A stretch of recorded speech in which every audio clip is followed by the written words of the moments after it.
Welcome to the Outer Realm with Michelle, Desrochers, and Amelia Pisano. Airing live on the United Public Radio Network, 105.3 FM in New Orleans.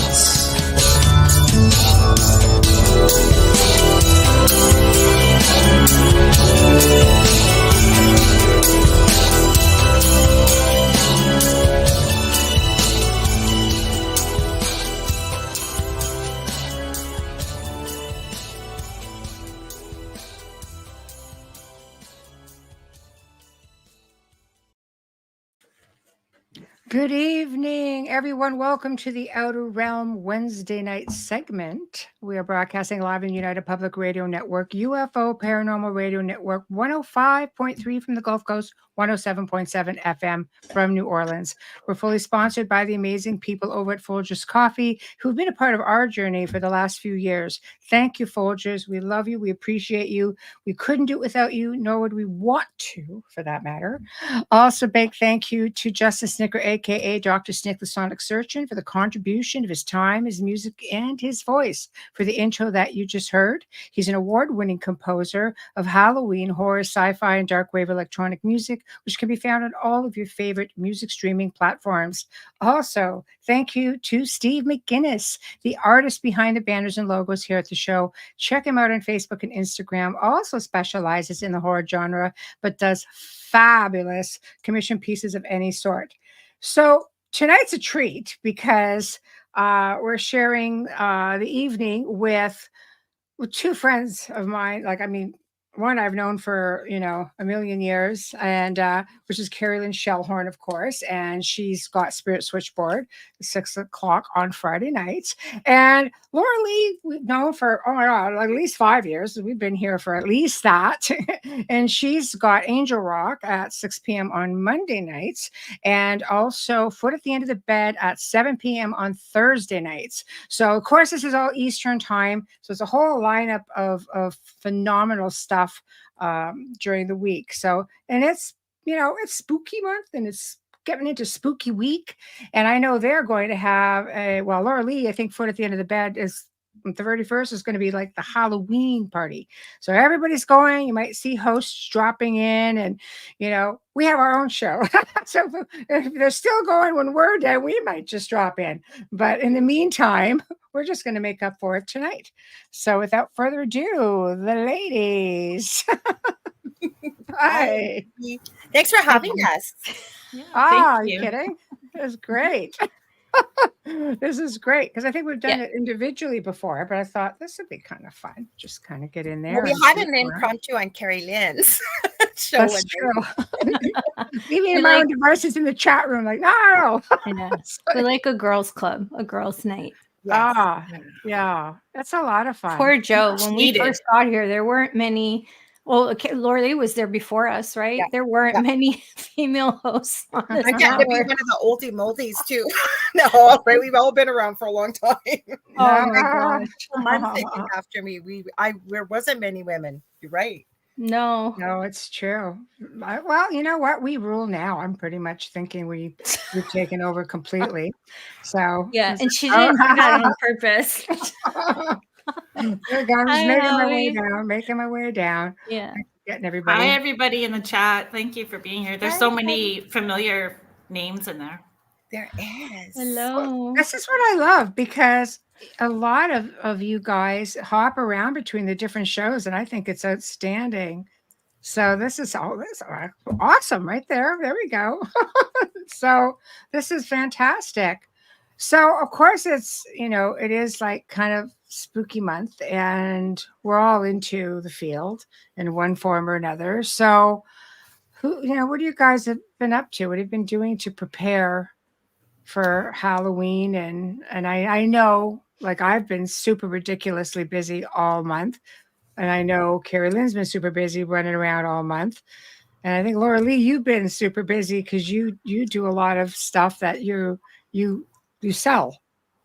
Well, yeah, I sell stuff and then creative stuff. And then I do a lot of, I'll say it safely, humanitarian stuff behind the scenes that I don't do on air. I hear you. I hear you there. Yes, yes. Yeah. No, but I love the stuff that you do because sometimes I know you share pictures and it just is like well, so. Kerrilynn can vouch. She was here. You've been through Thunder Bay. Amelia, have you ever been through Thunder Bay before? Not for a long time. I was young with my parents when I went up north. I mean, like really young. I grew up in Toronto. That's a long drive. Oh, is it ever? Yeah. Well, yeah. I was up north and I went and it was a long drive. Yeah. I've done the drive down to Toronto, Guelph, Sarnia, many places like that. So it is a long drive. But there's an unusual culture in this city. So I don't do a lot with the culture and in the way of the paranormal in our city. So one of these days maybe I'll move. I've been looking at it. I think if I make a big move though, it's going to be to a beach with an ocean. Woman after my own heart. You're going out west, in other words. Well, doesn't have no island. Yes. Not out west. It's a mess right now. Thank you. We're going to Bahamas. Thank you. No, we're going to Bahamas. We're gonna island hop. I love it. Well, and so I have fun with that. Can you imagine how I'll be hopping over to Scotland? So, oh, that's I like the beach. Yeah. Oh no, I just I love Europe. I just think of the different countries and how they each celebrate Halloween in different ways. In some countries, it's very new for them. Other countries like Ireland, Ireland is the top, yeah. Right. I mean, they've got their traditions here, which has been like amazing. Yeah. Except they were carving turnips. You know how hard it would be to carve a freaking turnip? It would have to be like someone who carves wood, right? Like someone who whittles all the time. Probably do that. Sean Williamson, who's a stonemason. Yeah, then you'd have Venus de Milo in a turnip. Venus de Milo would show up. Yeah. And some countries don't. Like they think we're crazy over here in North America because we're all Halloween crazy. Like we really are. A lot of people, not everybody. It's fairly new for us. Okay. In all fairness to us over here in the West, it's pretty new for us, Halloween, right? Because I mean, when the Irish came over, what was like late 1800s, this was a really big thing. But for us, it's just like, what is this glorious thing? This is amazing. And then for some of us, it's just like a complete it's a complete lifestyle. Thanks, Kevin. So sweet. I know. So anyway, so who wants to get started? Who's doing what? What have you guys been up to prepping for Halloween? I'm quick and easy. Just working on. I've been working on Halloween stuff since February. And we had the paranormal conference. Yeah. We had the conference here at the beginning of October, put on by Lucky Paranormal. And Kerrilynn was one of the featured speakers. And I also spoke at it as well. But we had merch tables. So I'm showing off Kerrilynn's awesome t-shirts. Nice. This is Kerrilynn. It's so pretty. And here it says, keep it weird. It's me under the sheet. Yeah. I should have said it. It's so no. What? It would be you for sure. She gave it away. So I haven't even decorated. I love t-shirts. I'm one of those people that hoards them and buys them and yeah. I haven't decorated either because I pretty much it's just I live it, I guess. It's just the weirdness of it all. But it's not as bad as it used to be because I have like an antique funeral collection.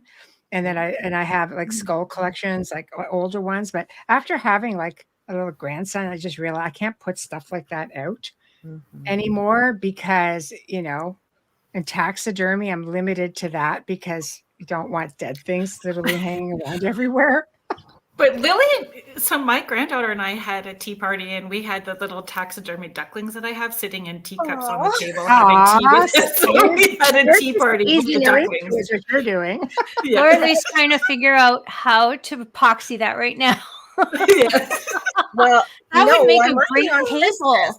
I'm working on Christmas. I love all that stuff. I love the tables. I love all that stuff. Yeah. I don't know. It's a lot of fun anyway, so. Yeah. There's a whole thing for bridal right now with that, where they take their bouquet and they make end tables with it. Mm-hmm. Yeah. By Beautiful. same as with, I have made some pieces with cremains in them, like Nice. rings and Yeah. pieces. I have stuff even for pets. But the Aw. interesting thing I found, and I shouldn't have been surprised, even having a medical background, is it doesn't set in resin like any other medium. Cremate. You could take regular wood ashes, they'll set right, but cremains. Isn't that I was interesting? shocked. I was shocked. Don't leave me alone with the epoxy. Well, no, but weddings especially too, right? Like you can make a whole key. Oh, Someone's head. gorgeous. I've Mhm. seen some really beautiful things on TikTok, and every time I see them and whenever I see the jugs on sale, I think of you. I'm like, oh, I wonder if Aw. Lorilei knows they're on sale. I They're don't like to beautiful. copy though. I don't like to copy, and most of my, like, I got a box today. I sent a video to Kerrilynn, and I get it from Singapore. They usually do a Halloween box every year. They Nice. did it, and I thought, what am I going to do with this stupid thing? And I was hoping it was going to come in time because I could have hung all the earrings and jewelry on it. It Yeah. makes a closet, hanging closet piece on almost like on wheels out of resin for the Yeah. molds, and it has hangers. But it all came with skulls and lightning bolts and all kind of punky, rocky, Halloween-y kind of Yeah. stuff. Yeah. Or everyday decor for those of you. But resin is a great way Yeah. to it's a great way to preserve things and have them around you all the time, especially your memories that maybe you don't want to handle but you want to look at a lot. Hello. Hi, Kasim. Yeah. Early morning over there in Sri Lanka. He's a champion. Yeah, he's been in Yeah. here a few times. Yeah. It's like, wow, but okay. So Kerrilynn, you've been doing a bunch of events and they've I'm dying to included hear. investigations as well, right? Oh, so the investigations, I haven't done investigations yet. So that's this weekend. All weekend is investigations. And then the following weekend, Halloween still continues. So it's back-to-back seances next weekend. Very nice. But I've been doing events. Like I literally cried today because I was so tired. I'm like, okay, this month is like, yeah, has been a lot. But we had started off with the Paracon at the beginning of the month in Thunder Bay. There was the investigation there at the museum, which was incredible. Every floor had stuff happening at the museum. It was incredible. And then I've just had the Love Life Afterlife events. Oh yeah, I did do the investigation at the theater with people on Saturday at the Princess Ave Playhouse in St. Thomas. It's crazy. That is it's a former church that's now the theater. So it was a pretty neat experience. And we did a little of everything, including table tipping, so people could try all the equipment and then do the table tipping at the end. I think a big part of it is educating people too, right? How to start, how to finish, how to open, how to close, and why the equipment goes off the way that it does, so that they understand how to start debunking things, because it's not all. I think it's a great idea, and I'm glad that you do the table tipping thing, because the only other place, because I could do table tipping and I've always loved it, but the only place I've ever seen it done was Lilydale. And I would go in and they would have the Victorian seances and everybody would be all dressed up in these beautiful gowns. And I should just see tables walking all over the bloody room. So it's fun. We did it at the museum in Thunder Bay, and the spirit that was coming through, we asked if they could walk the table out to where, if they had anything personal that was an artifact. We were in the theater on the main floor. Asked the spirit if they could walk the table out to where their artifact was on the main floor from where we were at. And it walked down the hall and almost like around. And we had 5 people, and then I swapped out the people and let the other 5 walk it all the way back. It was pretty incredible. What was their response like for people? Everybody was freaking out. Yeah. That energy must have just really riled it up too and kept it going. Well, it's like that Tulpa effect sort of thing, where everybody feeds into it and gets everything. Yeah, and the ladies from Gail and Mel from Lucky Paranormal, they did a really good job as well too in helping people not hold their breath, like getting them to clap their hands and be encouraging, and that really helped move the table along. And you could feel it because we did 4 groups of 10, and so table tipping. I just brought a small wooden table. I just put one hand. I don't know if anybody else uses 2, but I had everybody put one hand on it. And you're setting your intention that the spirits use the energy from us through to the table and lean it back and forth for yeses or nos, spin it in a circle or walk it left, right out to a place. So the first group, it just sort of rocked. The second group, really, by the time I had the 4th group, we had it out the door and down the hall. Yeah, see, I love that. There was a big controversy online, and I was thinking, not the controversy, but it was about table tipping. I was thinking of you, Kerrilynn, and it was on the Paranormal Files on YouTube, and he's a pretty big channel, and he does a show on Monday nights around 9:30. I don't know how the guy does it. Young guy does a new documentary, like 3.5-hour documentary, and he sits live through the whole thing. Anyways, he had gone to some place over in the UK, and they filmed it, and Michelle was there. Oh, yeah, sorry. I figured. Yeah. Anyways, he got called out because so many people thought he was faking it because they filmed it while it was happening. They're the owners. I forget the name of the place. It was a couple of weeks ago on his channel, and he actually went through it on the next week's episode and explained exactly what had happened, and was very open about it because he received so much flack. And it's kind of sad because it can happen. And it does. I'll tell you, I worked with a family at one point. It was a friend of mine. She said, this house is really haunted. And it was up in Mount Forest. So, Kerrilynn will know where that is because it's not too far from her. So like, okay, we'll give it a try. They had this huge oak table. You could sit like 10 people at it. And all of a sudden, my friend was sitting at the far end, and all of this was recorded. There were cameras set up everywhere because they were hoping to capture the spirit, which I didn't think was a spirit. I think it was something much more malevolent. And I believe, when something is a great weight, you would need to have a lot more power to be able to move it. This thing lifted up off the floor, started rocking like this, and off the floor. It came down on the floor, and then some guy made a comment. He goes, "Oh my God, I just put these hardwood floors in." Then it grinded across the floor, came back towards me, and heaved and winded the person sitting at the other end of the table. And I just finally slammed my hand down, and the table went, ooh, and it came down. I'm like, "That's enough." But people were shocked, and I wonder if the shock factor creates an energy in itself. I would think so. Yeah, I would think so too. It was insane. They captured it all on video, and because they're looking under the table. I'm like, man, I am one person. I don't know how you think I can do this. I am not the queen of psycho freaking kinesis or telekinesis. I'm not. You're talking about it.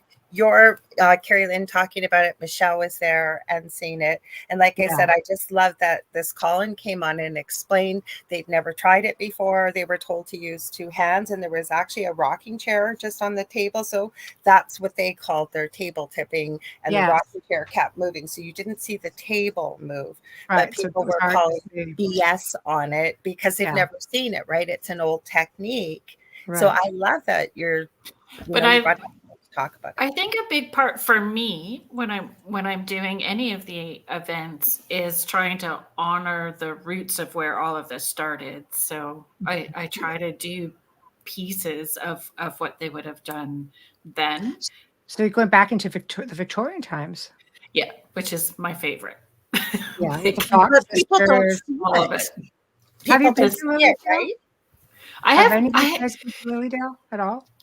I'm probably going to step in a big pile of poo when I say this, but I have not been interested in going. It feels like it would be very people-y. Okay. I love that. I have friends who actually live there. And Is it not a you know, lot? not a lot of people get to own stuff in Lilydale. Like you can rent the place for, Mhm. or you can rent the land, build the house, that kind of thing. But I'll tell you, you go off season. The summertime obviously is very, very busy. But if you go off season just before a lot of the mediums will go, they'll go away for the colder months, and Mhm. you really get to see it for what it is, and you get to Is walk it the grounds alone. Like there's not a lot of people. is it a community or is it cliquey? Yes. No, it's a community, and it's very, a lot of these buildings are really, really old, and their museum will have, like slate Like writing, they'll have paintings, that they'll stuff have I'd be stuff from very Abraham interested in. Lincoln. Yeah. Oh, it's amazing. And you go to, they have this thing called Inspiration Stump, which is kind of like Oh, this vortex, and a lot of people will go and do yeah. readings there, and People have they asked will. me if I want to do that, and I've said the same thing. I don't know if I would want to. I had a friend that always went. She used to call herself my adopted mom. And she had a show over on Blog Talk Radio. She was one of the most amazing numerologists. She would take your letters of your name as well. And really, really gifted. And she just passed away last year. I miss her so much because she always said, "You need to Oh, come to Lilydale it's at least once." beautiful. Oh, it's really historical. If Mhm. you can make it, like, and the whole hotel, they have this old hotel there, and they tell you when you go in the summer, like there'll be fans. There's no air conditioning in it. And I'm just like, yeah, hell with that. Oh, but I do stay. I've stayed at this really old home from the 1800s, which is just probably about 10 minutes from the grounds. And people go Mm. camping there too because they've got, like, I don't know, a couple hundred acres. It's the largest spiritual community, like, in North America. Some people believe, like, in the world. Mhm. So it's kind of like really cool. If you see a comment, just put it up. It's not like you guys don't know what to do. If you see something that you want to come up and talk about, I Okay, thank you. go ahead. I Thank know. you. I love the documentary called "No One Ever Dies on Lilydale."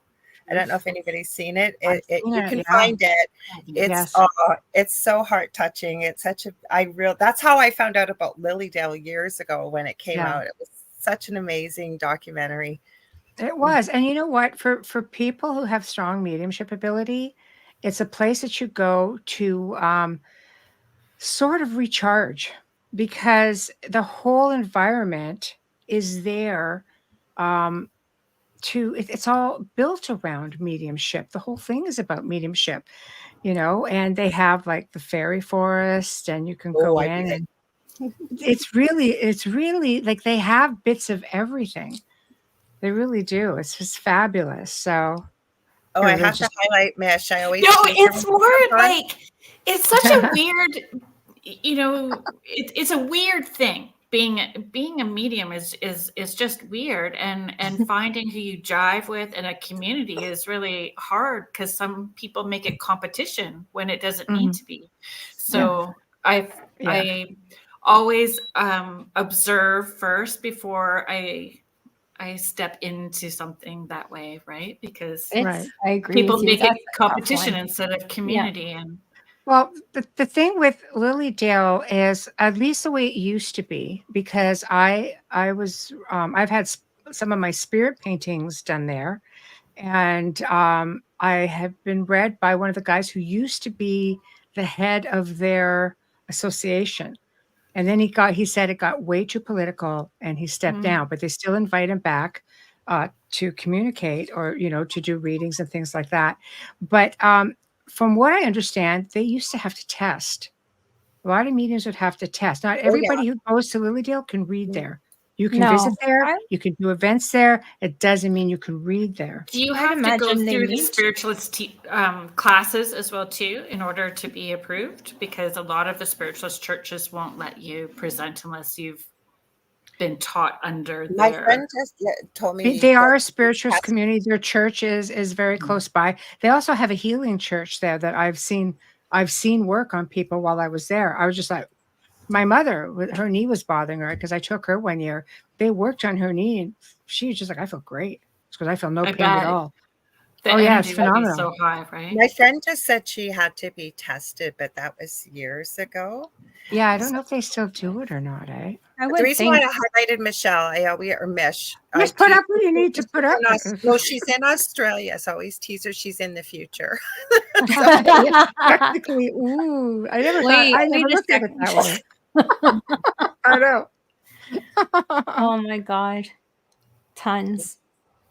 That's an interesting Have any of you lost friends because of your gifts? Contessa Martins. Thank you for that question. I almost lost one, like physically, like to death, because when I read, it's just silly, right? I'm 18 years old and my best friend comes up to me. She goes, I need to know if my boyfriend's cheating on me. Hell yes, he's cheating on you. How do you even not know? I had no tact. Okay, we'll leave it right You're there. a kid, though. Well, I'm brutally honest too. I've learned to curb some of that brutal honesty. But I found out that she had tried to end her life. Oh. And I realized at that point I would never ever take that responsibility onto myself again. It's why I've always rather I love the equipment side of things. I love dealing with the people. And I will work with mediums because I'm given all the information. So for me, I don't trust it. Whether I sense it or feel it or not, I don't trust it because I already know it. So I second guess myself and say, where is it really coming from?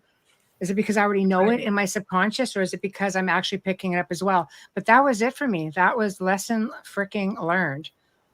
So, For myself, I have to say I haven't lost anybody. And I'm not saying this from an egotistical perspective, but as a nurse, looking back, I can say my gifts definitely helped me act much quicker than I might have before something happened or whatever. And I didn't even know what they were at that time. They were always with me, but my experiences I had in the previous home are sort of what tuned me in years ago to what this was. So I can't say losing, and I'm sorry about that, Michelle, because that must have been so difficult at the age of 18. Well, you think you got the cat by the tail and you got the top of the world, and but she's my best friend. So I'm always going to be honest with I'm honest. It's like, yes, he is. He's a loser. What's wrong with you? Maybe I shouldn't have said that part. I don't know. I think that's very much what an 18-year-old, how they would respond to their friend. Right. Because your frontal lobe's not formed until you're 21, 22. So it's understandable. I don't see it as your fault at all. Well, thank you. But I expect my friends, all of my friends, any of my friends know, they could say anything to me. You just come up, just freaking say it. I would rather know it. Yeah. And I've had my friends say, you're being a real ass right now. I'm like, okay, maybe. Okay, I am. I own it. Oh, wait, what did I do? I will own it if I am. Yeah. But so I assume, which is my assumption, that they want me to reciprocate. But I've learned not tact. Everyone can take it. I think you have more tact than I do, so I don't know what the problem is. I have learned tact throughout the years. So I think it's a thing when you're age, as you get older. I lost a lot of friends, and because I kept my mouth shut for a long time and then couldn't because of 3 NDE experiences, and I couldn't. There was no way I could suppress any of it.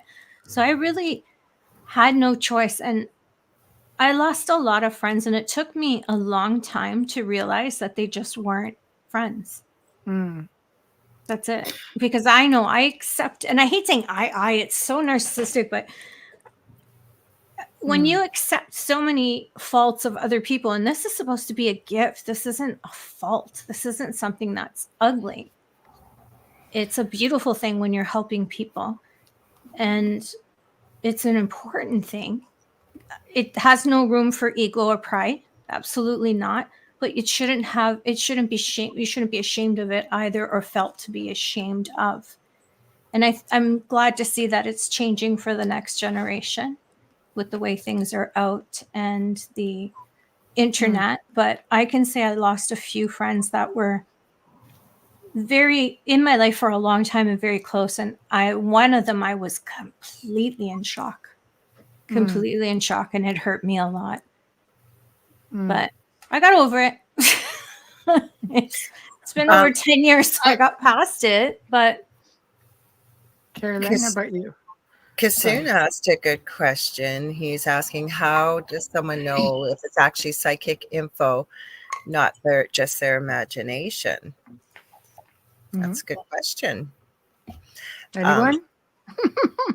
Well, I think it takes practice, and depending on what kind of research you look at, there are people that have looked into this, actually mapping areas of the brain.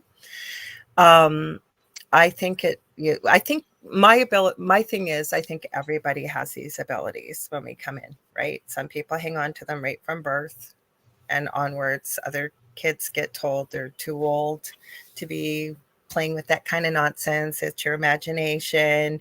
You don't know, you need to grow up. And so I always believe that if somebody feels that calling, and it's going to take work, like it's like if you learned a skill as a very young child and then you kind of put it in the background and forgot about it, but you want to go back to it, you're going to need to develop those skills again. So I think it comes with, if you're one of those people. I think that if you hang on to it from birth, and maybe I'm out of place to answer this because Kerrilynn, I know you have shared that you've been doing this since you were a small child, as I'm sure many of you, all three of you have, that I think you just kind of know, right?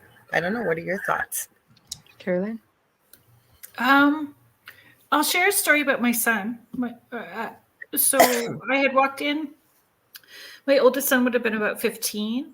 And he was on the computer. I'd walked into the living room and he was crying. And I'm like, what's the matter, dude? And he said, I have thoughts and voices. And he said, I think I have acute schizophrenia. I went, well, let's talk about that. Yeah. Let's talk about that then. What are the voices saying to you? And he said, they're telling me their name. And I said, are they asking you to do anything?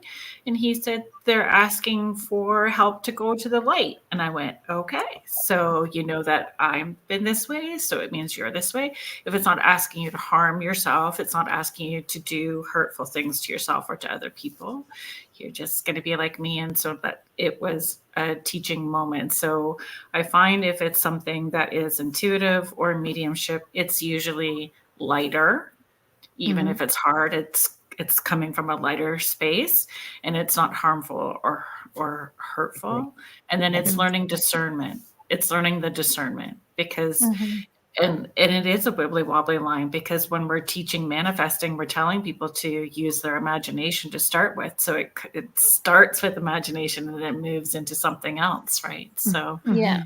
it's discernment, I think I was thinking though, like when somebody's trying to do this type of stuff, and we've run into people, I know even myself in the beginning, tuning back into it years ago, that something maybe you really, really want, and you're wondering, you might hear yes asking yourself, and is that my imagination or is that actually your higher self getting into your guides or what, right? But you'll feel it. I think that's like a beautiful example you gave, and right. Your emotional body, your physical body, right. your mental body, it will all be in alignment and feels it's just it's all in alignment. And when you could feel it differently. I don't know if that's a helpful answer. It's a tough one. So here's a question.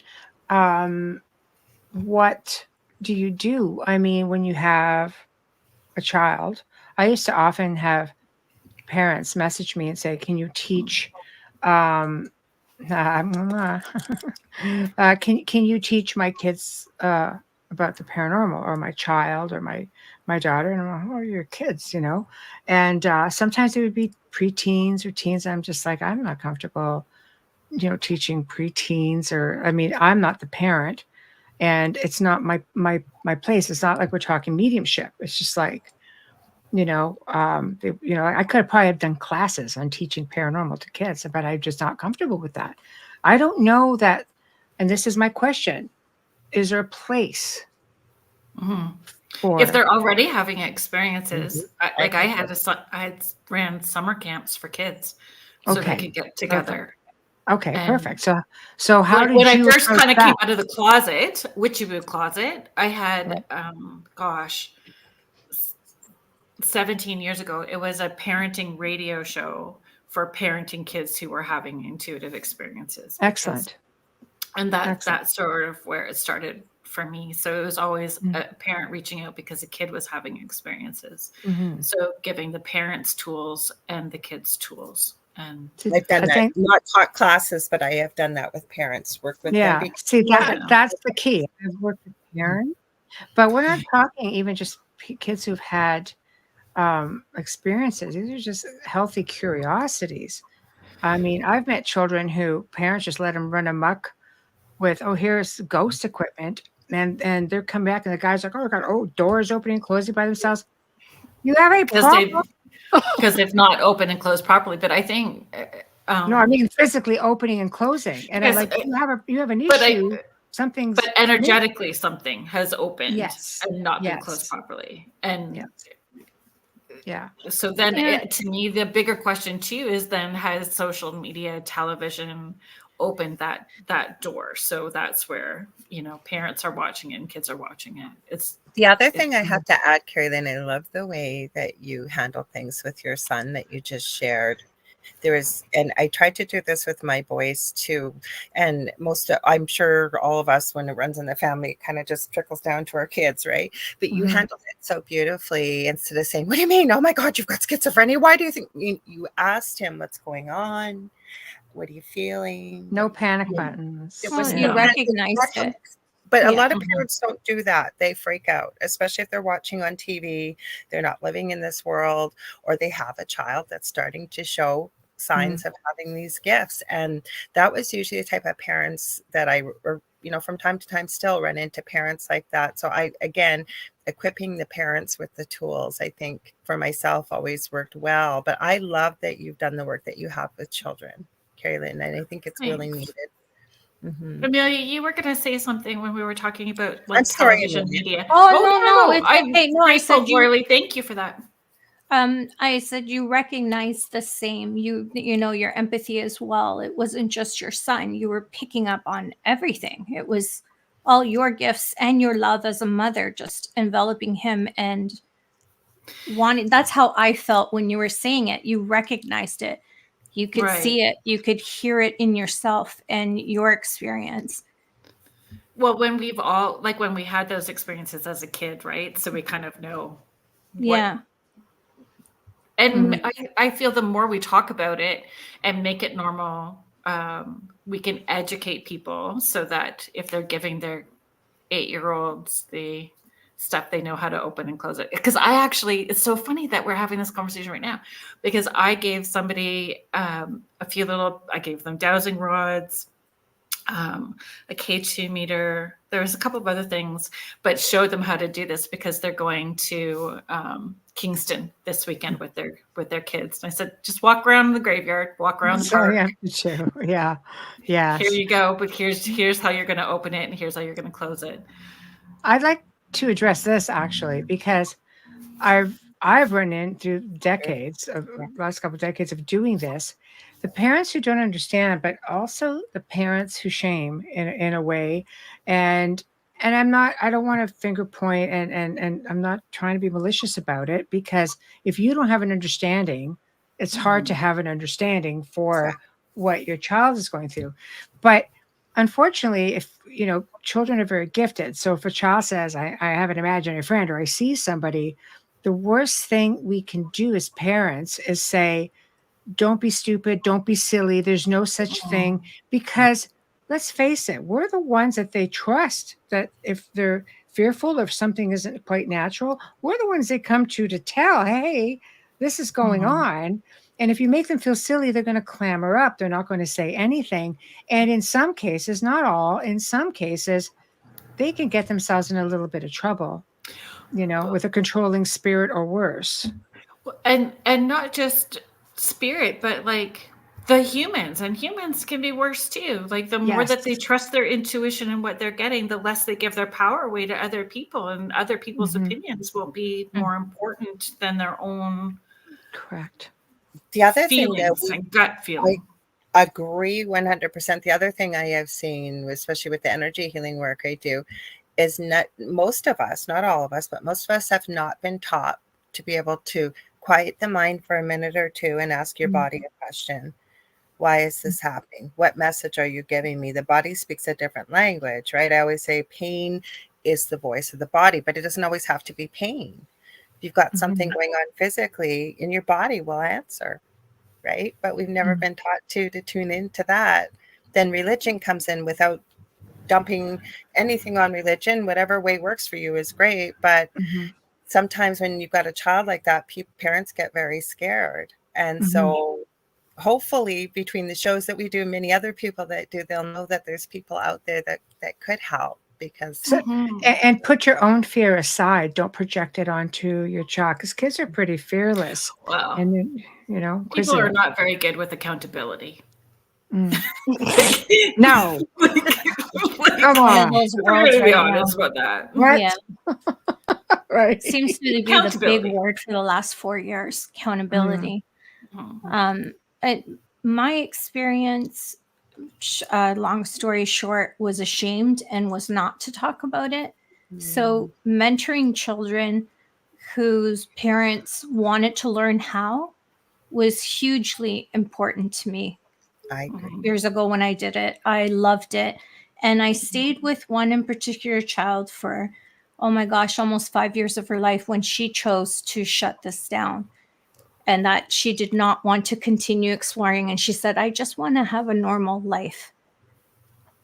And what I loved about her parents were they were so supportive of her, talking to her and just asking questions. How do we explain this? How do we explain that? And the one little thing that I found works is like when you're speaking to a child about sex, you don't want to give everything away.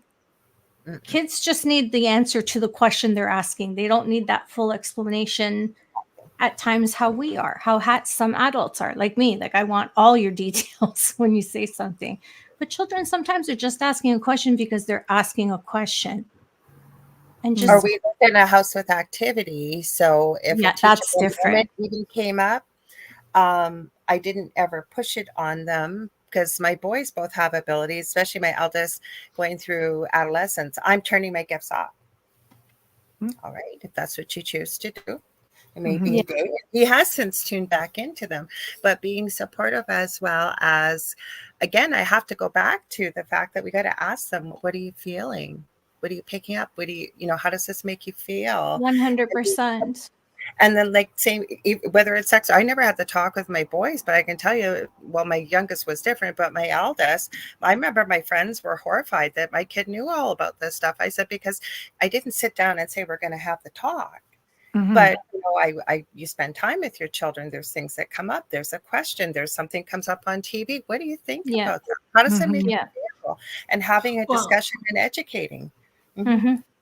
And when they're tapping into their body and how they're feeling things intuitively, it has to extend out further than that too. Is this your stuff, like discernment, your stuff, somebody else's stuff, or stuff in spirit? So then That they can one's make hard. those choices, right? Yeah, that's hard for me sometimes. That was so important to add. I'm overtired. You added It that, is. Kerrilynn. That is so important, because especially I'm one of those people.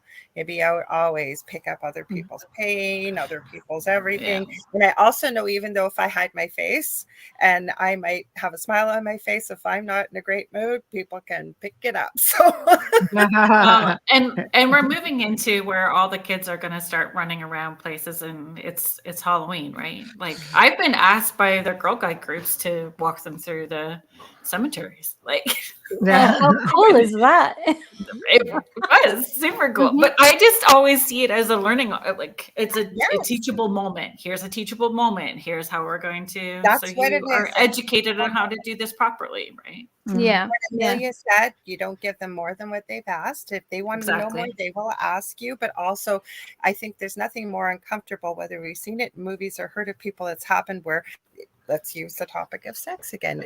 I know we're talking about paranormal, but even sitting down, we're having the talk. Nobody wants to talk. You don't have to say that. You just, like you said, you address it in the moment. And I just used to say to them, just don't give too much information. Remember how old they are, and you know your child, if they can handle or not handle, and see how it makes them feel when they're asking you. But it's a lot of questions. We're simplifying it here, but it really is a lot of questions, but it's a conversation, not an interview with the child. And respecting that it's their truth. Yes. Having Always. to That is, respect I'm it. so glad you said that. That is so important. So important. The other It's a thing, different journey for everyone. You Yeah. know, and this is their journey wherever it takes them, and it's very difficult, especially as a parent, to take a step back and not interfere. You know, you can reading my nudge mind. them in I the was right just gonna direction, you can make recommendations, you can suggest. It's very difficult to step in and say no. When they get to a certain age, that doesn't work anymore. You know, you just can't No, say but it is important to recognize that each human being on this planet is here for their own journey, their own experiences, whatever, right? And growing up, I was always expected to be something versus what I do now, right? Right. And Right. I think it's so important that we encourage, like Connie added, she said, I was never asked in my family, how am I feeling? I think it goes hand in hand with a lot of the stuff we're talking about with the paranormal and abilities. And Never. My mom was more, I think because there was such a big age gap. She was 41, turned 41 after having me. I was her fifth child.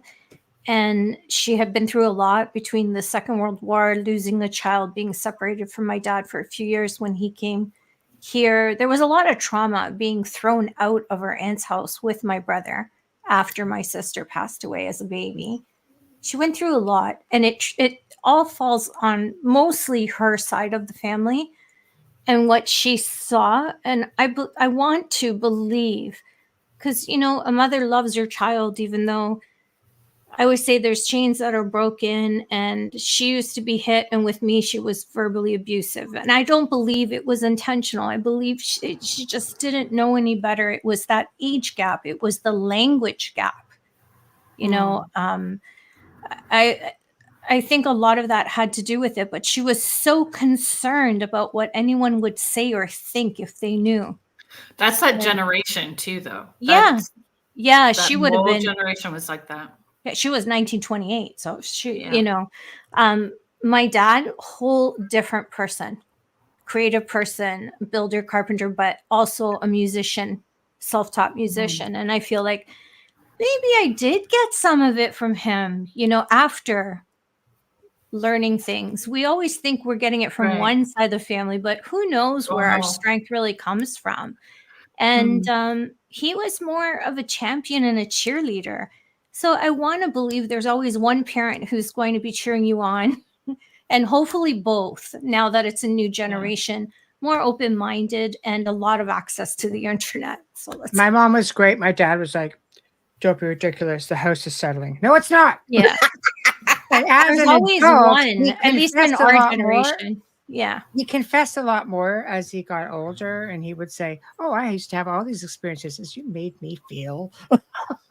Like, my dad, what the heck was that about? Because he had all these experiences and gifted and UFOs and deceased friends and relatives visiting, but wasn't relaxed enough to talk about it, unlike my mother and her side of the family. And he was the only one in his family that ever talked about it. But it wasn't until adulthood, when I was into the field, and he goes, oh yeah, well, I would do this, and I experienced this, and one time this. I just sat there going, who are you? What have you done with my dad? My dad used to talk about this. He was one of 17 kids. God, my grandmother was never very pleasant. And then I found out good French Canadian 17 kids? 17 pleasant? French Canadian. Sorry, I just pregnant every year for 25 years. That's why she was miserable. Wow. So my dad. I mean, eventually you just catch them on the way out, right? It reminds me of the meaning of life with Monty Python. I don't know if it was. I wasn't around then. I think it was a thing, though. It was a thing that they had lots of children. It's not uncommon back then. But my grandmother, he used to tell this story that when he was about 12 and they were all around the dinner table, and my grandmother was from Belgium, and she stood up screaming, their third son, saying him by name, that he's dead. And she was screaming, and she never did stuff like that, apparently, as my dad told the story. And my grandfather told her to sit down. You're being ridiculous. He's just late for dinner. And I think it was like 6:07 p.m. or something when she stood up. And the story was that I guess the police showed up an hour and a half later, and my uncle, obviously, who I never met, my dad was only about 12, they showed up, and my uncle had been out hot rodding around with his best friend. So this would have been probably mid 50s. And I guess he was in front driving, best friend behind him. They didn't have seatbelts on, going at a high speed. And apparently my uncle's door opened at 6:07 p.m. His best friend ran him over. Whoa, that's Spooky. Yeah. So my dad would talk about it, never my mom. But I always had, all of us have all had, we've talked about it before, we've all had really weird stuff happen to us growing up as young kids. Wow. Yeah, that's a crazy. big tree. So, okay, bearing all this in mind, everybody's who came from this kind of like the School of Hard Knocks. I was grateful for my mother, who was very open about it. And would say, it's better you talk to me. Don't talk about it in front of your dad. It's like, great. We just don't want to talk to the neighbors about it. Wonderful. Okay. I could tell my kids that we don't talk about that, especially someone with autism. We don't talk about what's in our house. Okay. People won't understand. No, because children with autism or Down syndrome are they're really gifted. My niece has autism, and she was visiting one time. She leans over to my sister and she goes, "Mommy," and at this time she's probably about 18. She goes, "Yes." She goes, "Why is there something growling?" I was like, "Sorry, that's with me." I say I own everything. That was with me. Sorry. My son asked me that last night about goes, do we have the word with G? He goes, the thing with the G with the red eyes still, he still knows, and they pick it up. Oh my gosh. Oh, great. Hey, my family is crazy. Hi, Roger. We take photos and look for orbs. We're so nuts. But anyway, we're the crazy ones, especially because the family's so big, and I'm the baby on both sides because my parents had me so late. So some of my cousins are a bit older than me. My niece is only 8 years younger than me, and my youngest brother is 9 years older than me. So make sense. But we will take pictures. The women, never the guys. They all think we're loony. And we'll take pictures, and then everybody is comparing their shots to see if anything's showing up, right? Because we all have that. So yeah, we all have some gift. And you were mentioning about competition earlier, Kerrilynn, and I think it's so important because I find for me, it's a lot with male mediums that it's just sometimes I don't know why, but and no offense to you, Roger, you're amazing. I find that sometimes it's not that easy. It's not that easy for them to take on someone as a partner. I'm more of a team player. I love working with teams, and I think you should value and be happy that everyone has a different gift because it only strengthens the team. Right? When you're working together, it strengthens it. Not everybody has the same strengths. Right. And it's important. If everybody plays nice in the sandbox, it works well. It works really, really beautifully. Really beautifully. And it's so important. And I just, lost a few friends with that stuff. But I just found when I started working, I was having more problems with male mediums than I had. No problems with women. They all wanted to take me under their wing and mentor me and everything. But the guys, oh my gosh. Okay, where do I send your check? Don't worry. If it's money, I will find you. But so I think people forget who we're supposed to be in service for, and it's not ourselves. Even if we're working in a team, we're being in service for not those about people us. In spirit. It's not about us. It's not about us. And that's where it goes sideways.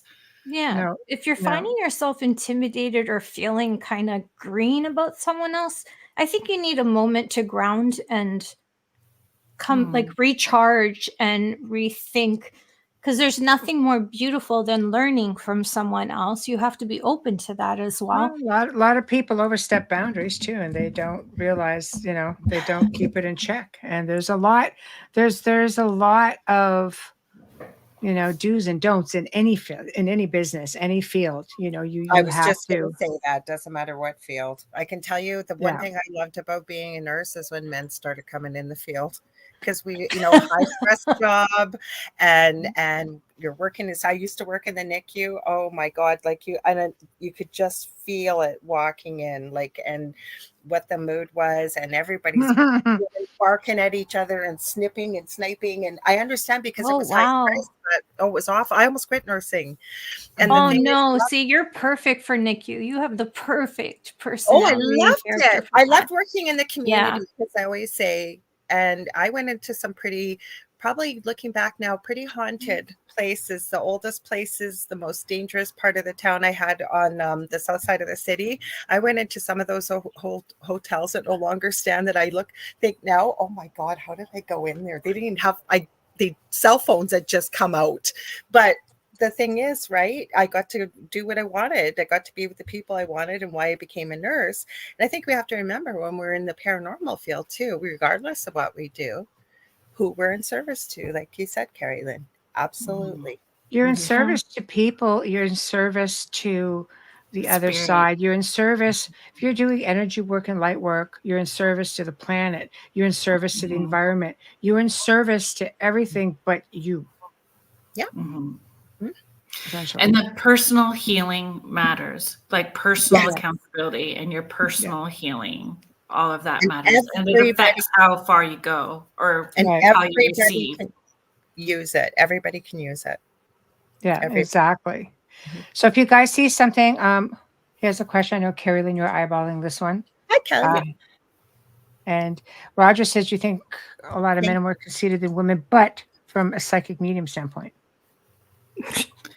I don't really have a reference for that to answer it, to be honest. Like, I have 4. Uh-oh. I mean, I know. that doesn't sound good. But again, I don't think it's more one gender than the other. Honestly, it's in our area, Amelia. Kelly. It's just a lot of competition. There's I don't know. I see which again, stepping in a big pile of poo, but no, I agree with you on that. I'm just saying that's why we've always tried. It's so funny because we always try to get this paranormal unity thing going. And as long as I've been online as a medium since 2012, I have never seen it happen. And right now you're seeing it happen. The 4 of us are flowing, our energy is working with each other. This is how it always should be. And there's times where you're part of something. There's times that you're not. Like we have our own lessons in life. We have to help as well. And big believer in build a longer table, not a higher fence. I'm a firm believer in that. And I think honestly, in not that it's all male psychic mediums, just the few 4 that I encountered. But in my defense, none of them are really active as much anymore. And a few have been proven not to be real. So I think that's where that ego and that competition comes from. I think that's a big word right there. Roger, you're like, what if I stop it? I want to mess up the flow. No. We like you, Roger. Part of it is, I think, Roger, we're talking unity. Yes, part of it is, I think, too, whether you're male or female, it doesn't matter what field. There's many reasons. There's many big bag, if you want, of their shadow, whatever you want to call it, carrying behind them that they haven't dealt with. And you said it too. I was thinking it, Kerrilynn. That's where it's up to us, I think, the inner responsibility to step up and work on what are my issues. What are my issues? And men, you got to think too where they've come from. It wasn't always appropriate for men to step up and say how they're feeling, whether they feel threatened, whether they feel whatever it might be, they feel in, because don't you find when you run into people that seem to have ego, there's many different reasons, but a lot of time people feel very, not threatened, but insignificant, maybe not so confident. So they almost overreact in a way too, right? Yeah. I think you need to learn where your own boundaries are. You need to learn where your strengths are. I've been in the paranormal field for a couple of decades, and I'll tell you the thing that I enjoy the most. I've always worked with dark elements. It's what I became known for. What I enjoy the most, and I work with people around the world doing energy work, planetary energy work, or working with different elements and different energy spots and energy lines and lining things up, getting things just grooving, but there's a lot more working with consciousness. But you need to jive with people because you're working in sync with them. You can't just, dive up ahead. I'll take care of this. And everybody works in sync with one another. Yeah. And I think it's very important. And you see immediate results when you start checking what you're working on. It's amazing how fast it comes up just through watching, even the consciousness part of everything. Mm-hmm. I want to add to Alan, we're not bashing men. And if you think we are, I'm sorry, but we're not. No, we're not. No. We love Roger. Are you kidding? No. And I said that right at the beginning. Roger. I don't necessarily think, I hope, Alan, that it's not how you're feeling necessarily, but the way this conversation is going. But I will say that it's not necessarily a new norm. Like my oldest son is 31, and we didn't have, I got rid of our TV, and I was a single mom forever. I got rid of our TV because commercials always made men look stupid, and I didn't want my boys to feel that they were dumb, that their gender was dumb in the commercials and everything else. I was very careful about what I exposed especially my boys. I have 3 boys and 1 girl. And I wanted them to have positive things around. What are you? I'm a daughter of 3 boys and 1 girl too. All right, what are you just letting the cat out of the bag? Yeah, I never had any. No, I'm trying to get rid of it. Sorry, Michelle, if I'm over top of you. We can. No, it's okay. Go ahead. I was just gonna say too that I had just boys, but I always tried to raise them too that everybody matters. It doesn't matter whether you're a boy or a girl, and to teach them how to treat people properly. So I can tell you, we're not jumping on that. So we're sorry if maybe you feel that way, but no, that's my fault. Hi, Faye. Thank God you're here. Okay. That's my fault. It was my personal experience when I started, and we're going back 12 years. So it's not something that I'm seeing, and you don't see too many of them. But, this was my personal experience when I first came into the field and started to learn and get to know people, the celebrities. Well, yeah. Well, we won't treat you that way, Alan. Don't worry. You're welcome. Everybody's welcome. You should play nice, as Kerrilynn said. I have 3 brothers. Yeah. No. You know what, Roger? I just got a microwave too. If we're going to talk about no TV, I got a microwave for the first time in 18 years last summer because my mom was coming to visit and I didn't want her to at me anymore. But not having a microwave. How do I warm this up? I'm Little House on the Prairie over here at cast iron pans.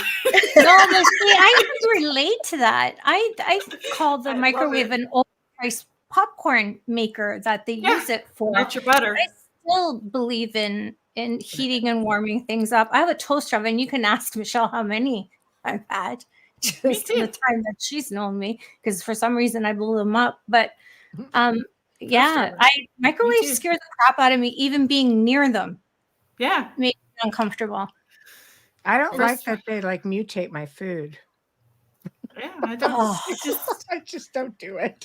Right? It scares me. It scares me. I learned more about it when I had my daughter, because at first I was nursing with her kidney disease and everything. I pushed it as far as I could. And then when she didn't want me anymore, I felt so rejected. But anyways, and she finally had this specialized formula for her. I would warm up the bottle the old school way because I was scared to put it in. I'm like, those things are still going inside, because she drank that formula until she was about 4 years old. Yeah. Pardon? Yeah, for sure. The Because hot it gets so spots hot in in the the- middle and they might Yeah. feel, yeah, no, But it I could always, continue cooking your insides. We don't know Yeah. how that works. I mean, the man who realized it works had something in his pocket and it melted, and that's how he learned. And he was just standing next to it. So Okay, so we're gonna take Sorry a that we quick, got off topic. we're good. And that I don't care. It does happens all the time whenever we're together. Anyway, it happens all the time. everybody Every seems show we're on, fine. if we're all if we're together, it happens. But okay, we have to do a station sponsor ID, and then we'll continue on with That's some of another one. the do's and don'ts around this time of year. Oh my. Okay. You are listening to The Outer Realm with Michelle Desrochers and Amelia Pisano, coming to you live from the beautiful city of New Orleans on 107.7 FM radio, as well as on the Gulf Coast on 105.3 FM radio. We are live. We're on Roku TV, Rumble, YouTube, and all of our Facebook group pages I am not naming. You can listen to us on Alexa Prime and about 250 streaming platforms. Simply search United Public Radio and then The Outer Realm, and you'll be able to find us on any platform that you normally use. So tonight we have two special guests, both friends and both incredible hosts on here on UPRN. Thank you, Joe Montaldo Network. Lorilei Potvin and her show Angel Rock and Thing at the Foot of the Bed, as well as Kerrilynn Shellhorn with Spirit Switchboard. Don't forget to check them out. All the other amazing shows on this network. Now for a huge moment of gratitude to the big guys. Thank you, Folgers, from our first episode with UPRN 2020. We thank you for your continued support and sponsoring our show. We love you, and we hope that this is a long, long relationship. Our fabulous, start that again. Our fabulous banner and promo media is courtesy of Steve McGinnis, horror illustrator and artist. He is incredible. Check out his stuff. He creates custom commissioned pieces as well. You can find him on Facebook. Thank you so much, Steve. For our intro is so cool and unique. If you haven't heard it, you're going to want to play it and listen to it. And then you're going to want all of the music of this incredible artist, Dr. Snick, the sonic surgeon, aka Justin Snicker, award-winning composer, vocalist, and musician. You can find his music on Amazon and Bandcamp, stream on any platform. Find Dr. Snick on Facebook and Instagram. Thank you, Justin. And of course, it's that time of year for Justin. Like, Justin's got the best Halloween music, just saying. So lastly, he has the best Halloween music. Lastly, you're watching this episode. This is the time in the show where I scold you, basically. Please give us a like, a subscribe, smash that notifications button so you never miss a show, and kindly share us with your friends and family. Help us grow on social media. We know the numbers are big on radio. We want to see that. We want to see what you're interested in, bringing more to you of the guests best in their fields, just for you. So please hit like, subscribe, and notifications. Thank you. And we're also on Rumble. And for you guys, I know because I can see you, quite a few of you listening in on Rumble. We can actually see your comments if they come to the soundboard. So feel free to comment if you so care to. We would love to hear what you have to say. I have to get on Rumble. So, okay. So, we're that time of year, and we have a lot of people going out to haunted events. I mean, this is what I did. Casa Loma ghostly events for like 5 years. I did ghost tours for probably, I would say, at least 14 years. And there, people come out in droves, and then people like to go out on their own. People like to go out to different locations. And I've got a couple of questions with respect to that. You guys could tell me how you feel. When we're going out to these locations, do you feel that some of these places should take responsibility for teaching people the do's and don'ts? I used to often at Casa Loma, I always taught people stuff. The ghost tour is more of a ghost tour. People didn't come to investigate, but if they wanted to, I would teach them how to essentially do that. Do you think it's up to these locations to teach people how to protect themselves, or do you think they should just come to you somewhat versed? So we're assuming that they know. I was Right. thinking that too. Or what are they bringing with them? Their spiritual abilities and everything else. Sorry. No, go crazy. Go crazy. Go crazy. I don't think it hurts to have that conversation, including, I think anybody can learn, and it's very helpful to learn how to ground, especially with busy lives and stuff. Go ahead, Kerrilynn, what were you going to say? Oh, no. Another big pile of poo. Go ahead. It's just cow pies going on here tonight. I say do it. I think it's intention too, right? Is it in their best interest to teach people? Is it in their best interest for people to understand? Are they wanting people to depend on them? Are they wanting people to call on them later? There's some of that as well too. Like but I feel educating people is super important. Educating them and understanding if you're going to have paranormal equipment, how does it work and why does it work? How can you use it to debunk as well too? And energetically, but how it can affect you and how you affect a space as well too, and what could potentially go home, and how to interact with spirits too. You know, what's appropriate and not appropriate. That these were people. Sorry, I keep talking over you, and I don't mean to. I've got a bit of a delay being way I'll up here, way up farther. I'm shushing now. No. There's a lag on all four of us. Yeah. But if it's a walk, right? Like if you're having a walkthrough, I don't think it hurts to offer. And especially I think it's vital that we teach people, if you're going to have an experience, like say you don't have equipment, you're going on a haunted walk, you've got a manageable group, to offer it. That, you know, there's a proper way to conduct yourselves, because I'm sorry, with the advent of TV, I won't say his name, but Mr. Tight T-shirt wearing Mr. Gentleman and thinking everything's a demon and let's provoke. We need to attachment. Sometimes that tight T-shirt wearing demon isn't too bad looking. It's just stupid when he opens his mouth.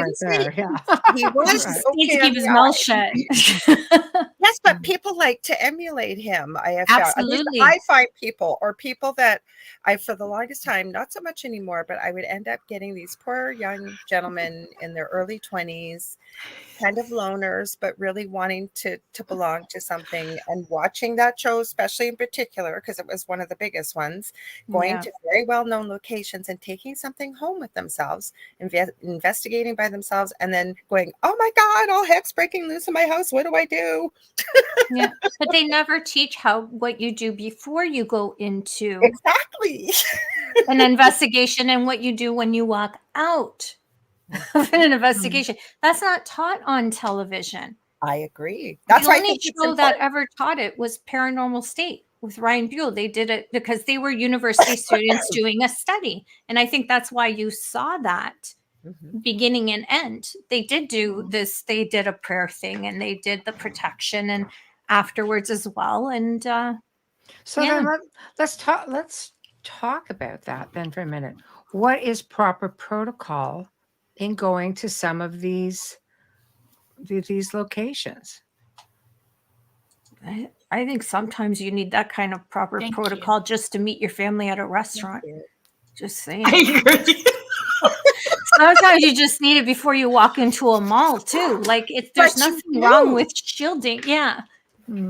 Because my eldest son, and I mean, now that he's on his own, I don't see him quite as often, but especially he's living at home and we'd run to the mall, and he's a pretty easygoing, kind of outgoing person, kind of like his mom. But when you go to a mall, he gets super cranky, and I'd say, what's with, oh yeah, I forgot, it affects you. And he'd forget to ground and shield before we went in, right? To get grumpy. So it happens to everybody. If you're sensitive. There's the flip side to that too, though. All of us, or most of us, people who are going to those locations are wanting to have a personal experience, and you could shields up and protect yourself to that point where you do not have the personal experience that you're going to there for, right? Mhm. So Yeah. it's still Mhm. educating people and giving them the autonomy and the choice. Here's what you can do in whatever fits your belief system is important as well too, and understanding where the land is and honoring whatever the heritage is to the and the history to the land that Very location important. is also connected to. I think Yeah. that's also important. I've never gone on an investigation other than when I met Michelle. That's not what I do, but my experiences have been just random, not looking for it, didn't know a place was haunted, just things happen. That's just pretty much how my life has been. So that's why when I joke and say, when you're meeting your family at a restaurant, because some people close to you, especially your family, can and you want to make sure that you don't open yourself to anger or whatever, apathy, whatever it is, to let something come in, because that could happen just going out for a meal as well, which brings more people again Lorilei seek the it out grounding. in October. Yes, absolutely. It's Halloween. You're going to, they start in September with the tours. I think they're fantastic and a lot of fun. And I believe you should enjoy it. But also, Kerrilynn, I believe what you said. It's about the intention behind it. Intention is everything. Mindset is everything. Yeah. Frequency, vibration, what you put out there could possibly come back at you. So if you're feeling foul and you're going to go in and you may just attract that type of energy to come back to you. So if you go lighthearted, just remember a lot of these cases, these are people without body. They're still people. Yeah. Right. And I think we lose sight of that because we do see so much television. We have, we have people out there. I've heard them called, couch investigators. And I don't mean that. And, like that's not a disrespectful thing. Some people just don't, there's just nowhere to go around their place. They don't have teams to join. They don't have haunted locations that they could go to. They don't, so they sit down and this is how they get things. But unfortunately with television, you're only getting part of the story. You're getting the part that's going to attract the ratings. You're not going to get the real genuine part, of these good spirits, and you have some people coming in there and I command you to do this and that. Well, sorry, who the hell are you? Like that's or the hours of nothing. Yeah. You don't see that. And they on television, they can't spend the time that they need to be there. They're only there a couple days, maybe. Maybe. Thank you. Even our episode we did that we were so grateful. I'm not complaining. And I didn't know Michelle when she commented on their episode. That's how small the world is. People. That was pretty funny, actually, when you said I know. We shared our story on the Travel Channel's Paranormal Survivor. And it was called Demonic Hauntings. I did not name it. I almost watched it when they did the I know. I said, that was a great show, though. That was a great show. If you call it that, I'm not doing it. Oh no, we're not going to call it that. They did. But anyways, Michelle commented on it. They talked to us for 6 hours. My ex-husband even signed a release. My eldest didn't want to be involved. We gave him the respect that, we totally concur. And we're very grateful for the way they told the story. But the reason why I'm sharing this is you are 100% right, Michelle, and everybody else, what you've said about TV. They're creating a story, and when it's supposed to be scary, they're going to twist and turn the narrative, and you don't get the full story. They have to. You get half a story, and then they use people called experts, which there's no such thing. I say, you shouldn't use that word. Nobody will believe it. Well, we like it. So we're going to use it. Right. And then I pop off like 4 or 5 other answers to the question. And but we never talked to you. But it could be this too. Okay. But you have to say it. Well, you said the other stuff, but it could be this. So, and there's some locations that do not want you to deviate from their branding and the narrative that they 100%. Have put out. You cannot. It's a formula. You cannot go against the formula. And this is what people don't realize. It's a formula. That's it. Can I say something? Right. Sorry. I will read Wayne's comment, and then I want to say something that I found on TV today, Michelle. I was so excited when I found it. Hi, Wayne. Wayne says, another fallout problem from investigations are those who break into an abandoned place, assuming that it's haunted because it looks a certain way. It's first of all, it's illegal, but you can get seriously hurt. That's the big one. Yes. Today I was searching to see what's new, in stories and ghost things and stuff like that. And I found an oldie on a certain large streaming network, and it's called Extreme Ghost Stories. The one from UK. So they have a whole season, and the first one is the Enfield haunting with actual recordings and everything. And I'm watching this thinking, this is how they were all supposed to be. Just like this show. Compassion, kindness. It was just respect. It was just so well done. Why didn't we stick to that one? Because it didn't sell. It just sold to a big streaming network that some people shop at, just saying. And it's on there if you want to watch it. And I was pleasantly surprised and so happy to watch it because the UK has the best stories. I'm just saying. They do. They have a lot of good everything stories. ends up there. Everything ends up on these streaming platforms. Old. But you're not going to get it any easier. And I think it's important that people realize that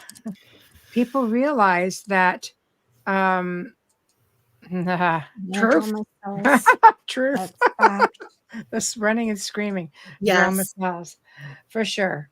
But realize what you see on TV is not real life. So when you're going into these haunted locations, be respectful. Don't do what you see on TV. It may not work in your favor by any means. So what's the best way to stay safe, you guys? Don't go.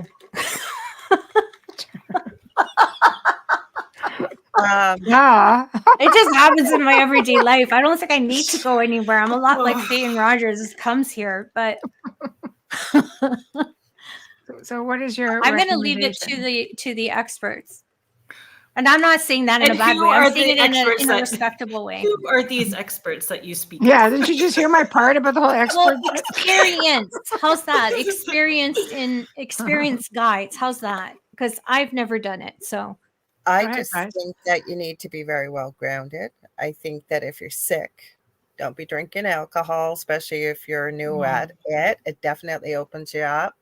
I have a video. I don't have a big YouTube channel, so I'm not trying to promote it, but I have 2 videos I share with people a lot. One is how to ground and grid. And Michelle, you've given me some great tips on tweaking something I used to do that I think is fantastic. And I use it all the time, the technique. I have another video on there called How to Create a Love Shield, because I believe that love is one of the most strongest emotions we can use, that you don't have to walk in afraid. You don't walk in like you're so cocky and you know everything, but confident, but shielding yourself. And I always tell people the video takes longer to watch than it does to do it. It takes 30 seconds to do once you get good at it. But I walk you through how to create it on your own, rather than you finishing the video and going, what was step 7 again? But I think those are 2 very important things. I like even energy healing or readings. I won't do them if I'm sick or not feeling well or whatever it is. I think you need, eat. So be grounded, shielded, all those things I would suggest. I'm sure you guys are going to add a lot more. But those are off the top of my head. I don't necessarily encourage people to shield up before we go, though. Even with the seances that I do at the house, or if I'm doing seances out or investigations, I always get people to introduce themselves as a group. So I was thinking going into a place. You're thinking going into a place you've never been. Yeah. And not so I still do. I still make people introduce themselves. This is my name. And you are allowed to touch me, and you're allowed to use my energy, or you're not allowed to use my energy. You're not allowed to touch me. It's just stating their intention out loud as well too, because and introducing yourself, and then you get your name back on the spirit box is pretty awesome that's a pretty awesome experience for people, right? Like, it is introducing yourself, because we're going into their space. So absolutely. I don't know. I think that's also one as very well too. Respectful. That's why I being brought up about the respectful. shielding, though, because and I would never tell somebody you must be shielded if you walk in. I would just suggest it if they were sensitive, or there are people Yeah. that go in there with some trepidation and fear that get talked into going along with Yeah. somebody that they're not. So I offer it to them if that's something you would feel more comfortable with. But I love the introduction you suggested. I love it. And it's the level of the haunting of the location as well, too. Like, you know, what are the stories to that location? Like, I'm taking people to the Ireland House in Burlington. Oh, it's a great Sunday. place. I've It is filmed a great there. place, but It it's was not awesome. aggressive or No, intimidating. no. But it's super interactive right Yeah. off the hop as soon as you get there. Yeah, But it's treating beautiful. it respectfully, right? And Yes. everybody, Yes. every group I have ever taken, I take groups twice a year for I don't know how many years now. And Let me know. I brought next my time. mother. I even It's brought a my great mother. place, so it is. It is one of those places where you know that if you're bringing group there, they're going to be safe there. You know? Exactly. But I still run it the same as I would if somewhere where, you know, people have been scratched. I still run it exactly the same. This is what you can do. And we introduce ourselves, we state our intention, and then we say goodbye at the end. Thank you very much. And, you know, we appreciate, and you're going to stay here and we're leaving now. And absolutely. then if we they used want to do that with the spirits of the manor. Whenever people would come and visit or people wanted to film there, we would say, okay, people are going to come in. They're going to, you know, they're going to film. They're going to be here for a while. Partake if you want to. Don't partake if you don't want to. The choice is yours. Our spirits loved it. You know, they'd drop coins from the ceiling. Doors would open and close. They'd be up and down the hall all night. I'm like, we don't even get this kind of action. I want coins, you know. Well, I just think the spirits need to have that autonomy as well too. They don't have to interact if they are not wanting to. They don't need to be our you know, entertainment monkeys. You know what drives me crazy too is when you see on TV, especially, or even YouTuber videos, and I'm not saying it judgmentally, but especially if you're working, say, even with what people would call a ghost, an earthbound spirit, for example, right? And you know what's notorious for that, walking in and they get something happening on camera and then they ask the spirit to do it 3 or 4 more times like they're a trained monkey. So I love that you brought that up, that yes, the spirit has spirits. Poke my eyeballs out. No, drives me crazy. It's important. It's not a sideshow. You know, Yes. any gift that they give you is a gift, and recognize that as a gift, because for some spirits, it's a lot of energy. It takes a lot of energy to do some of this stuff. Yeah, right? it goes back to television. Your expectations that you see on a show, don't bring them into a tour. But But the Ireland House, it delivers every time, and no, it that's delivers not what in a I mean. beautiful way. the egging on and the provoking. That's what I mean. Like, you see that on television. Don't bring that there. And I also believe, with that being said, you have to, like television, you don't build up often these big rapports. If you build up a rapport with, you know, these spirits, like the spirits of Ireland House will know you. Every time I did an event at Casaloma, we were like 125 people a night. And I don't know how many I would do every month. And I would always go an hour before people started coming in. And I would go in and I would say, okay, you know, Sir Henry, this is how many people we're having this evening. Because we split the tour up. No, I didn't walk them all through room to room. 125 people. We split them up because we had, you know, like a lot. We had like 250,000 square feet, you know, at least. So some would go through the tunnel into the stables, and then the rest would come up through the main part of the house. But point is I would go in and I would literally go through the whole roster for the evening. And that was the end of that. So if they wanted to partake, they could. If they didn't, they didn't. Many times I would have footsteps coming in behind me while I was talking. And I'd be going, okay, so blah, blah, blah, blah, blah. And people, I think, giving that consideration, people had a great time because they got a lot of results because it's respect. It was his house. Exactly. When you're being respectful And I feel, especially at those kinds of locations, those spirits are proud of their house, and they are excited that people are wanting to experience their house and what's there. Like Ireland House has everything in it belonged to the Irelands right from the time they built that house. Which is everything in there is a trigger object. Yes. Yeah, the fact that it's all still there is amazing. Because Castle only, everything got sold off at auction. I think Castle was able to buy back like maybe a handful of original pieces. That's sad. They used a lot of that location as well to film Rain. Oh, they filmed all kinds of stuff there. My daughter's one of her good friends was in that series, and she used to tell me there was lots of experiences. Oh, God, it's unbelievable. What I found interesting, though, is back in the 70s, this woman caught a photograph of a ghost in the billiards room. So she emailed me at one time, and she says, I'd like to come back to the castle, and I'd like to bring this picture and show it to people, because there's actual photograph. It came with a negative. And I went, come as my guest, because you're going to educate people. So I brought her in, and the funniest thing for me is all these people sitting there, especially young people, she pulled up the negative to show, like, you can't fudge this. And people looking at it going, what is that? Wow, digital freaking age. And they were just like, what is that? We're like, oh my gosh. So I had to go and explain all of this, which is a part of, you have one of these puppies, it's legitimate. Yes. Right? But I bring the Polaroid a lot. Sorry? I use the Polaroid camera a lot. I love I used to use it all the time in investigations. It's undisputable. It's undisputable. Yes.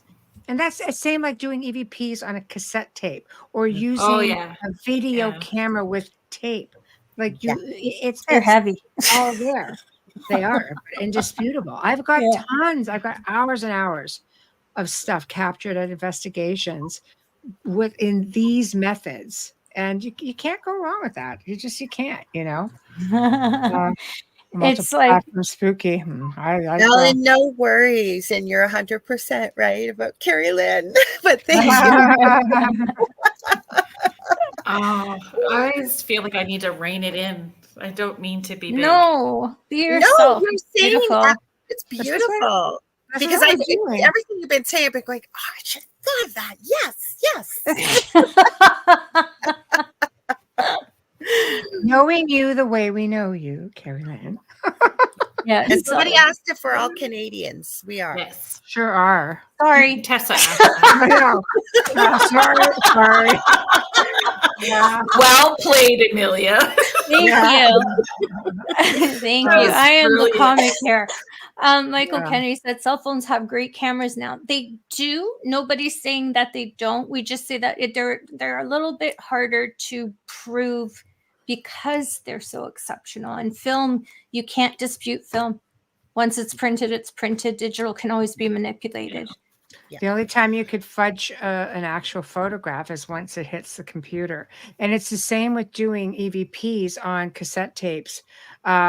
Never use both sides because the sound can bleed over to the other side. So yes.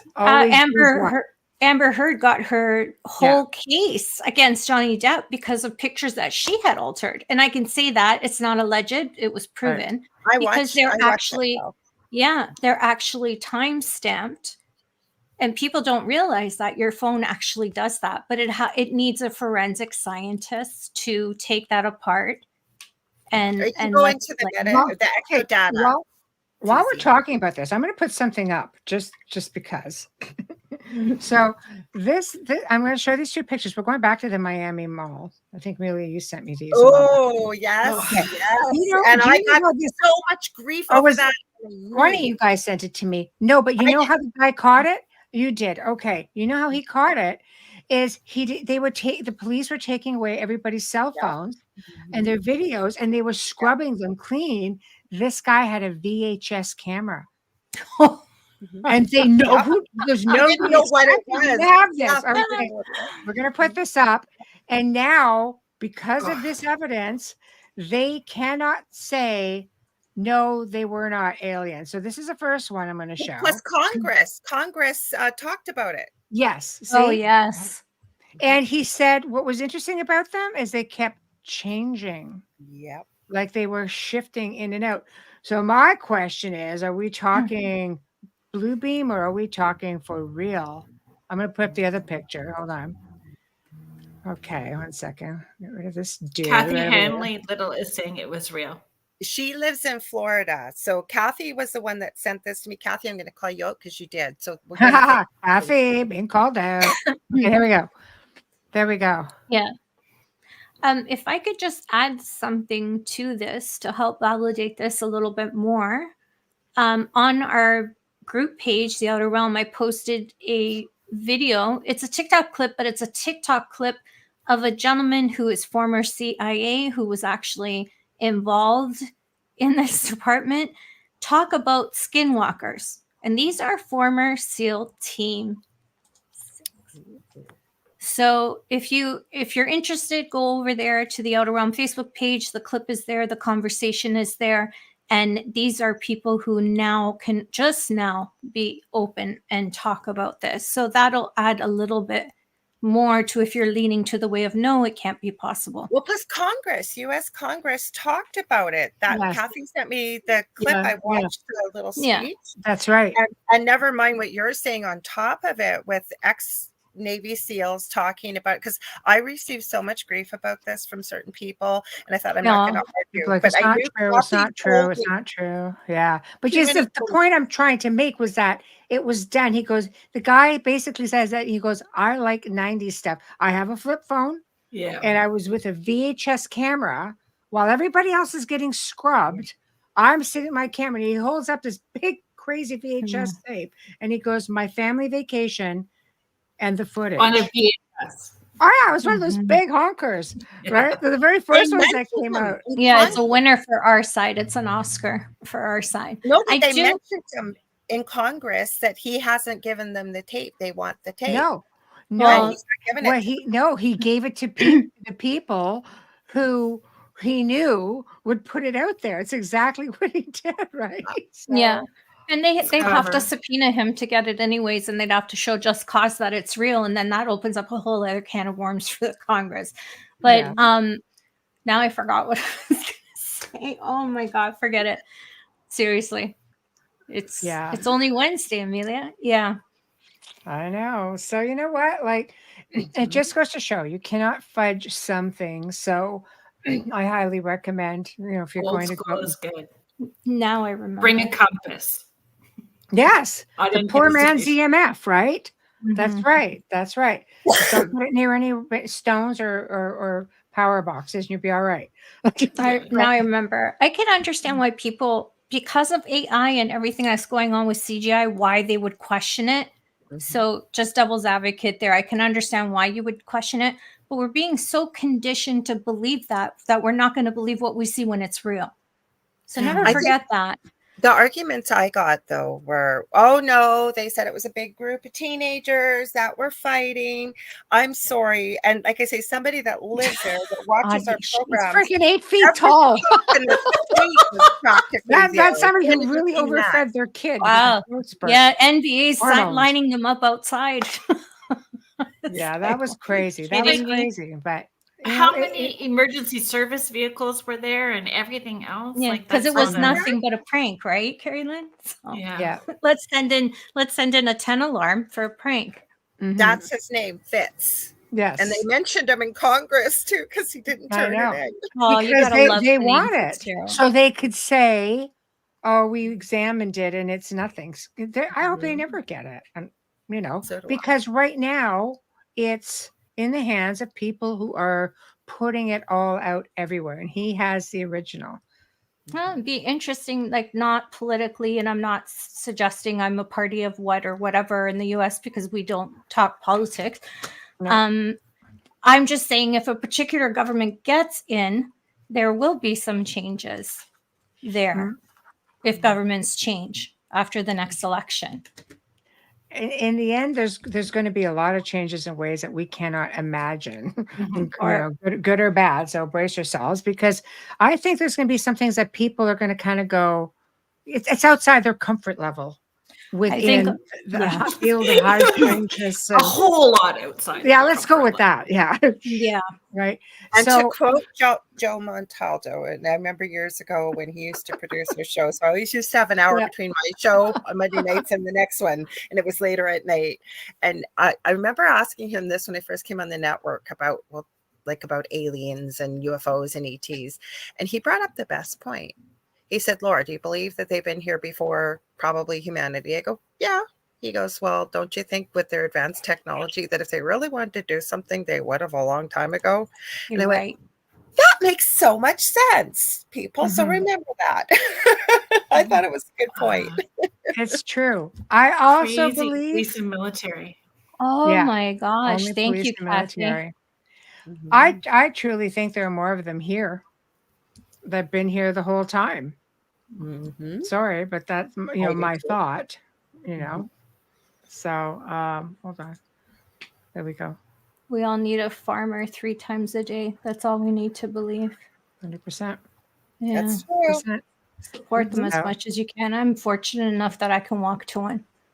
Yeah. Okay, so we're slowly coming up to the top of the hour, guys. So it's time to promote. So who wants to go first? Joe hasn't butted Last yet. words, websites, events, things going Go ahead, on. Lordy. Okay, because I don't have anything to promote. You're so thanks, but you have 2 shows and you have merch. And Lorilei is working on a class and a program that she is going to finally put together and offer soon. So there is, and people can stay in tune and watch for when that will be released. Where? Okay, I'll tell them. Okay, thank you. I just have Don't think you could get away with stuff with Kerrilynn sitting right beneath you. With love. You can get a hold of me on Facebook.com/Angel Rock right now. I do readings, I do energy healing, I do teaching and mentoring. I do help with the paranormal. I'm honest with you. If it's something I don't deal with, I have many people that I can connect or talk to or whatever. Okay, so right now, but when I get my course in the new year, I'm trying to put it all under one big domain name. There'll be the resin, all the other stuff, everything. And the course is coming up in the new year. Yes. It's for people, kind of spiritual stuff if you want to learn your gifts and how to connect and what have you. Anyways, I have the Angel Rock on Monday nights, 6 to 8 p.m. Eastern Standard Time.